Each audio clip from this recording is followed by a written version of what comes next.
د یو سروې په مطابق ملک کې تقریبا 10 نه تر 19 کاله پورې د 50% نه زیات ماشومانو ته د وینې د کمۍ سره مخ دي. په دې لړ کې د وفاقي وزارت محکمه صحت لخوا د مختلفو تنظیمونو تعاون سره وړو ماشومانو کې د وینې د مسلو په هکله یو آګاهي سیمینار تابع کړی شو چې پکې د مختلف محکمو افسرانو، استادانو، مذهبي، سماجي او د میډیا نمایندګانو ګډون وکړو. د دغه سیمینار مقصد هفتهوار اضافي خوراک او ماشومانو لپاره د بهتر غذا د اهمیت په حواله سره مور او پلار له پوهه ورکولو. سیمینار کې په ملکی سطح د ماشومانو د غذایت حواله سره مختلف حقایق او اعداد و شمار وړاندې کړی شو او د دغه مسایل د حل کولو لپاره مختلف کوششونو باندې زور ورکړی شو. پښتونخوا ریډیو سره د خبرو په وخت د پروجیکټ ډسټریکټ کوارډینیټر محمد فاضل وویل ثوابه کې او ماشومانو کې د کوم عمر چې 10 کالو نه ولا تر 19 کالو پورې دی هغه کې د وینې ډېر زیات کړي کومه ته موږ د فولاد کمه وي د هغه د وخت نه مخکې د ریکور کولو لپاره چې بر روان وخت کې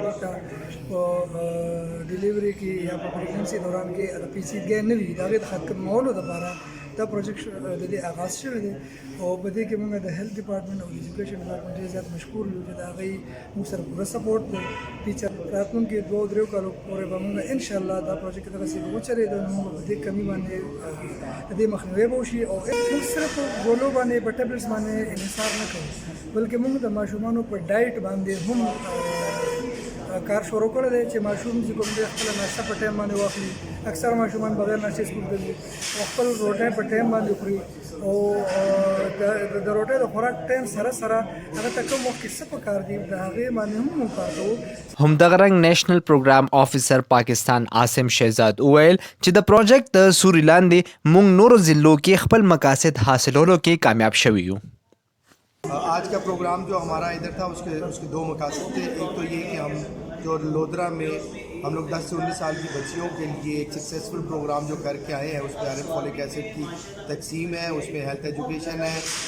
وہ ہم لوگوں نے ان کے ساتھ کیا ہے اور اس کے بڑے سکسیزفل رزلٹ آئے ہیں. اور دوسرا جو آگے پروگرام یہاں پہ ثوابی میں چلنا ہے اس کے بارے میں ہم چاہتے تھے کہ ہم ہیلتھ ایجوکیشن اور سول سوسائٹی آرگنائزیشن جتنی بھی ثوابی میں موجود ہے جو کہ اس پروگرام کو سکسیزفل بنانے میں کارآمد ثابت ہو سکتی ہیں, ان کے ساتھ ہم ایک ڈسکشن جنریٹ کریں کہ اس پروگرام کو پائلٹ کرنے کے بعد ثوابی میں ہم کیسے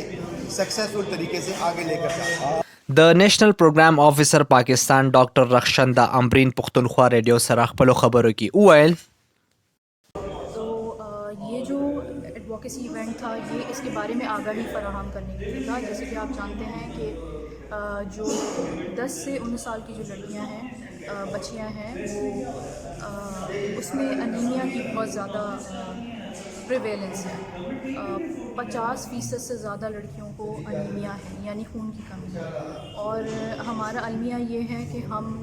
اس گروپ کے بارے میں بات نہیں کرتے. یہ گروپ جو ہے جیسے کہ آپ اس عمر کی جو بچیاں ہوتی ہیں یا بچے ہوتے ہیں ان میں کھانے کا جو رجحان ہوتا ہے وہ کم ہوتا ہے. وہ زیادہ تر جو کھانا کھاتے ہیں وہ اسپائسی ہوتا ہے یا فاسٹ فوڈ ہوتا ہے, لیکن ان کا جو سبزی اور جو وائٹامنس اور جو منرلز ہیں یعنی آئرن ایک امپورٹنٹ منرل ہے جس کی جو مقدار ہوتی ہے وہ بالکل نہ ہونے کے برابر ہوتی ہے. بچے زیادہ تر جنک فوڈ کھاتے ہیں تو اس کے بارے میں ہم نے ایک آگاہی کی مہم سٹارٹ کی. صوبایي کوارډینیټر خیبر پښتونخوا دریا خان هم پښتونخوا ریډیو سره خپلو خبرو کې وویل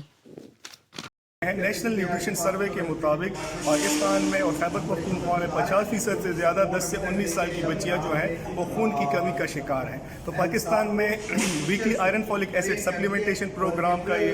پہلا پروگرام ہے جو نیوٹریشن انٹرنیشنل ڈپارٹمنٹ آف ہیلتھ اور منسٹری کے تعاون سے یہاں پر امپلیمنٹ کر رہا ہے. ڈسٹرکٹ سوابی میں یہ جو تحصیل لاہور ہے سلیکٹ کیا گیا ہے. اس میں اسکول گوئنگ جو ایڈولسنٹ گرلز ہیں ان کو ہم ویکلی آئرن فولک ایسڈ سپلیمنٹیشن دیں گے. نیوٹریشن انٹرنیشنل کا فوکس یہ ہے کہ ہم یہ پائلٹ پروجیکٹ جو ثوابی میں امپلیمنٹ کر رہے ہیں اس کو اپ اسکیلنگ کے لیے تمام صوبے کے اسکولوں میں اس کو اپ اسکیلنگ کے لیے کنسلٹیٹیو میٹنگس نیکسٹ اسٹیپ اپنے پروونشل اداروں کے ساتھ کریں. الخواډي یو فیمیل صوبیا تبسم هم وویل چې د ماشومانو د آګاهۍ دپاره به ضلع کې محکمه تعلیم خپل مهم کردار ادا کوي. هغې زیاته کړه د دې کار دا دی چې هفته کې به تقریبا یوه ګولۍ هفته کې یو ځل یوه ګولۍ به ماشومان ته ورکېږي او داسې پروګرام دغه سره به چلیږي 3 months به ورکړي بیا به پکې بریک راولي بیا 3 months د دې دغه دا دی چې د ماشومانو د انیمیک لیول دی اسپیشلی د ګرل سټوډنټس چې دي چې 10 to 19 year of age دي نو هغې کې د دې د انیمیک لیول چې دی انیمیک لیول دا کمون دي او دا هر قسمه تعاون به موږ دې سره کوو او عوام به دې سره تعاون کوي چې دا سیز موږ دلته کې کامیاب کړو. ثوابې نه پس دغه منصوبه صوبې په نورو ضلعو کې هم ډیر زر شروع کیږي او د ماشومانو د غذایت حوالې سره د آگاهۍ لپاره به مختلف اقدامات کیږي. سید افاق حسین، پښتونخوا ریډیو، مردان.